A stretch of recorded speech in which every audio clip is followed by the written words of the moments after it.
ഒരു സംഘം ആളുകൾ ചുമ്മാ നടന്നു പോകുമ്പോ ഒരു മൈതാനത്ത് ഒരു പള്ളി കാണുകയാണ്. ആ പള്ളി കയറി ആക്രമിച്ച് വലിയ ബഹളത്തോടുകൂടി ജയ് ശ്രീറാം വിളികളോടുകൂടി ആക്രമിച്ചു കഴിഞ്ഞപ്പോഴാണ് മനസ്സിലായത് അത് മിന്നൽ മുരളി എന്ന ചിത്രത്തിന് സെറ്റിട്ടതാണെന്ന്. ഇതിവിടെ കൊണ്ട് തീരൂല. അവർക്ക് പോയി തന്നിഷ്ടത്തിന് തൻകാര്യ ലാഭത്തിനു വേണ്ടി സന്ധി ഉണ്ടാക്കാനുള്ളതല്ല ഞങ്ങളുടെ വിശ്വാസം. ശ്രീ ഷൈജു ആന്റണി, പരിവാർ സംഘടനകൾക്കിടയിൽ ഇതുമായി ബന്ധപ്പെട്ട ആശയ പ്രശ്നമുണ്ട്. ഇതിൽ എവിടെ, അതായത് BJP ചെയ്യുന്നതല്ല ശരി എന്നുള്ളത്. അതുപോലെ തന്നെ ദൃശ്യമാണ് സഭകൾക്കിടയിലും ഉണ്ടാകുന്ന അഭിപ്രായ വ്യത്യാസം എന്ന് പറയുന്നത്. ഇന്ന് ഇടയലേഖനം വരെ വായിക്കാൻ ചില സഭകൾ തയ്യാറാകുമ്പോൾ പ്രതിഷേധത്തിൽ നിന്ന് ചില രൂപതകൾ പിന്നാക്കം പോകുന്നുണ്ട്. ചിലർ ആഭ്യന്തരമന്ത്രി അമിത്ഷായെ അടക്കം പ്രകീർത്തിക്കുന്നുണ്ട്. ഇതിൽ ഇടപെട്ടതും അങ്ങനെ കേന്ദ്ര സർക്കാർ ഇടപെട്ടത് കൊണ്ടാണ്. എന്തിന് ഇന്നലെ പമ്പളാനി പിതാവ് പറയുമ്പോൾ ഒരു വരി ഇങ്ങനെയാണ്: സംസ്ഥാന സർക്കാരിന്റെ എതിർപ്പിനെ മറികടന്നുകൊണ്ട് തന്നെ കേന്ദ്ര സർക്കാർ അതിൽ ആത്മാർത്ഥമായി ഇടപെട്ടിട്ടുണ്ട് എന്ന നിലയ്ക്കു തന്നെയാണ് പ്രതികരണം വരുന്നത്. എന്താണ് യഥാർത്ഥത്തിൽ തിരുസഭയുടെ നിലപാട്? മാധു, വളരെ പ്രധാനപ്പെട്ട ഒരു കാര്യം ഞാൻ പറയാം. ഇന്ന് ഏതാനും രൂപതകൾ, അല്ലെങ്കിൽ ഒരു രൂപത, താമരശ്ശേരി രൂപത, ഈ ഒരു പ്രതിഷേധത്തിൽ നിന്ന് പുറകോട്ട് പോയി എന്ന് കരുതി ഇരിങ്ങാലക്കുട രൂപത പോയില്ല. എറണാകുളം അങ്കമാലി അതിരൂപത പോയില്ല. ഞാൻ ഇപ്പോ ഒരു പ്രതിഷേധ സംഗമത്തിൽ പങ്കെടുത്തിട്ടാണ് വരുന്നത്. അവിടെ സംസാരിച്ചിട്ടാണ് ഞാൻ വരുന്നത്. ഇന്ന് ആലുവയിൽ വലിയ പ്രതിഷേധ സംഗമം വേറെ നടക്കുകയാണ്. അങ്ങനെ എറണാകുളത്ത് വിവിധ സ്ഥലങ്ങളിൽ നടക്കുന്നുണ്ട്. എറണാകുളത്ത് മാത്രമല്ല, കേരളത്തിൽ അങ്ങോളം ഇങ്ങോളം. നിങ്ങൾ മനസ്സിലാക്കേണ്ട ഒരു കാര്യം, ഈ പ്രതിഷേധ സംഗമങ്ങൾ നടക്കുന്നത് ഏതെങ്കിലും ഒരു രൂപതയോ അല്ലെങ്കിൽ ഏതെങ്കിലും ഒരു ഇടവകയോ തനിച്ചല്ല, മറിച്ച് ലത്തീൻ സമുദായവും സീറോ മലബാർ സഭയും, അല്ലെങ്കിൽ തൊട്ടടുത്ത് സീറോ മലങ്കര ഉണ്ടെങ്കിൽ സീറോ മലങ്കര സഭയും, യാക്കോബായ സഭയുണ്ടെങ്കിൽ യാക്കോബായ സഭയും, ഇവരെല്ലാവരും ചേർന്നുകൊണ്ടാണ് പലയിടത്തും പ്രതിഷേധ സംഗമങ്ങൾ നടക്കുന്നത്. എന്ന് വെച്ചാൽ ഇപ്പോഴത്തെ കണ്ടീഷനിൽ ഈ പ്രതിഷേധ സംഗമങ്ങൾ ഉരുവെടുത്തു വരുന്നത് ബിഷപ്പുമാരിൽ നിന്നല്ല. ഈ പ്രതിഷേധ സംഗമങ്ങൾ ഉരുവെടുത്തു വരുന്നത് സാധാരണ വിശ്വാസികളുടെ അടുക്കൽ നിന്നാണ്. സാധാരണ വിശ്വാസികളാണ് ഒഴുകിയെത്തുന്നത്. ഒരു പ്രതിഷേധ സംഗമം ഉണ്ടെന്ന് തൊട്ടടുത്തുള്ള 3-4 പള്ളികളെ ചേർത്ത് പറഞ്ഞാൽ മതി, ജനം ഒഴുകിയെത്തുകയാണ്. ഇന്ന് വലിയ മഴക്കാറുണ്ടായിട്ടും എത്ര ആളുകളാണ് അവിടെ വന്നുകൂടിയെന്നറിയാം. ഞാൻ പറഞ്ഞു വന്നത്, അതുകൊണ്ട് ബിഷപ്പുമാർ ഇനി ഇത്തരം ആളുകളുമായി സന്ധി ഉണ്ടാക്കിയാൽ വിശ്വാസികൾ ബിഷപ്പുമാരെ ബഹിഷ്കരിക്കുന്ന സ്ഥിതി ഉണ്ടാകും. അത് ശക്തമായി ഞാൻ പറയാം. ഇതിവിടെ കൊണ്ട് തീരൂല.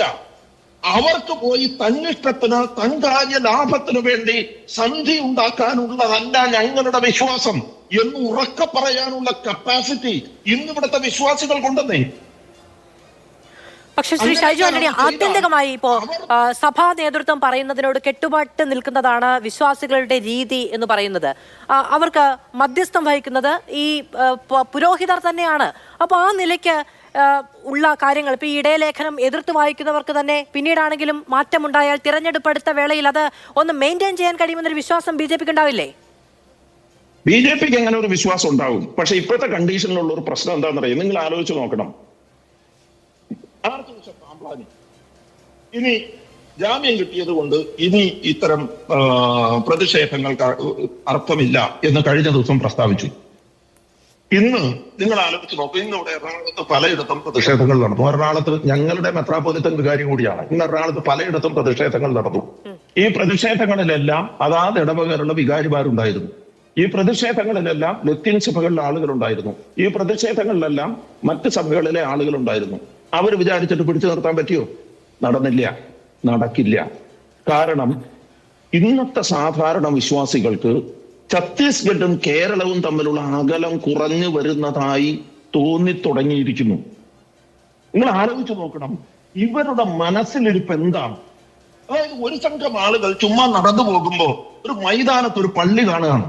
ആ പള്ളി കയറി ആക്രമിച്ച് വലിയ ബഹളത്തോടുകൂടി ജയ് ശ്രീറാം വിളികളോടുകൂടി ആക്രമിച്ചു കഴിഞ്ഞപ്പോഴാണ് മനസ്സിലായത് അത് മിന്നൽ മുരളി എന്ന ചിത്രത്തിന് സെറ്റിട്ടതാണെന്ന്. അത്രമാത്രം അഴുക്ക് പിടിച്ച മനസ്സുമായി ഒരു സംഘം ആളുകൾ നടക്കുകയാണ്. ഇതെവിടെയും സംഭവിക്കും. ഇതേ വയനാട്ടിലെ ഒരു പാസ്റ്ററെ പിടിച്ചു നിർത്തിയിട്ട് ഇനി മുന്നറിയിപ്പില്ല, ഇനി മുട്ടുകാല് തല്ലി ഓടിക്കുമെന്ന് വിളിച്ചു പറയാം. കാല് വെട്ടുമെന്നാണ്, തല്ലി ഒടിച്ചിട്ട് കാര്യമൊന്നുമില്ല, വെട്ടിക്കളയുമെന്നാണ് പറഞ്ഞത്. അതെ, കാല് വെട്ടിക്കളയും. ഞാൻ പറഞ്ഞത് അങ്ങനെ പറയുന്ന ഒരു സംഘം ആളുകൾ ഇന്നിവിടെ കേരളത്തിലും ഉടലെടുക്കാൻ പോകുന്നു എന്ന തിരിച്ചറിവ് ഞങ്ങൾക്ക് ഉണ്ടായി കഴിഞ്ഞിരിക്കുന്നു. ഞങ്ങൾ വിട്ടുകൊടുക്കില്ല എന്ന് പറയുന്നതിന്റെ കാരണം അതാണ്. ശരി, ഈ മെത്രാന്മാർ വിചാരിച്ചാൽ പിടിച്ചു നിർത്താനാകില്ല മധു. നിങ്ങൾ നോക്കിക്കോ, പിടിച്ചു നിർത്താനാകില്ല. കാരണം വിശ്വാസികൾ സ്വയമേവ അവബോധമുള്ളവരും ബോധമുള്ളവരുമായി മാറിക്കഴിഞ്ഞിരിക്കുന്നു എന്ന തിരിച്ചറിവുണ്ടാകണം. ഇനി ഒരൊറ്റ കാര്യം കൂടി പറഞ്ഞ് ഞാൻ നേരത്തെ നിർത്താം. പാമ്പ്ലാനി പിതാവ് നേരത്തെ പറഞ്ഞത് ഇവിടെ അതാണ് ആ സംസ്ഥാനത്തിന്റെ എതിർപ്പ് മറികടന്നുകൊണ്ട് കേന്ദ്ര സർക്കാർ എന്തോ ചെയ്തു എന്നാണ്. ഞാൻ പറയാം, നിങ്ങൾ ആ ജാമ്യം കിട്ടിയ കടലാസ് വായിച്ചു നോക്കണം. ആ കടലാസ് വായിച്ചു നോക്കിയാൽ ഒരു കാര്യം ഉറപ്പാണ്, ആ കടലാസ് കോടതി ജാമ്യം കൊടുത്തത് സ്വാഭാവികമായി പ്രഥമ ദൃഷ്ട്യാ നിലനിൽക്കുന്ന ഒരു കേസ് ഇല്ല എന്ന് കണ്ടതുകൊണ്ടാണ്. ശരി.